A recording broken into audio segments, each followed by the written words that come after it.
Thanks, Garfield. The men's and women's 100-meter semi-finals and the finals will take center stage in the evening session on day 2 of the J3A's National Senior and Junior Championships currently underway at the National Stadium. Earlier on the day, Olympian Adele Tracy defended her 1,500-meter title, while Romain Beckford and Raymond Richards took the top 2 spots in the senior men's high jump final. Denise Walters now joins us from the National Stadium. Thank you, Spencer. Now in day 2 action from the National Championships, Romain Beckford, he won a second national high jump title with a leap of 2.25 meters, just shy of his season's best 2.26 meters. Adele Tracy is the women's 1,500 meters champion, clocking 4 minutes 17.80 to win, while Dylan de Camber won the men's equivalent. Meanwhile, national champion Nikisha Price, she led all qualifiers in the women's 400 meters.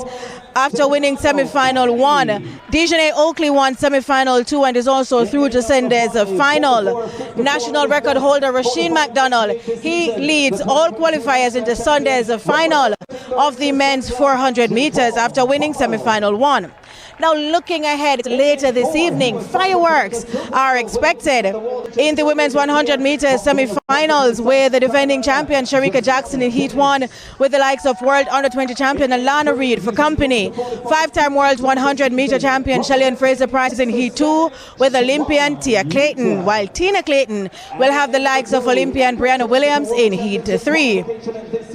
The semi-finals are scheduled for 7:55 with the final set to be contested at 9:45. Defending champion on the men's side, Kishane Thompson, well, he is in a semi-final, or rather, he go in Heat 2 of the men's 100 meters semi-finals with the likes of 2024 World Indoor bronze medalist Akeem Blake for company, as well as 2011 World champion Ewan Blake.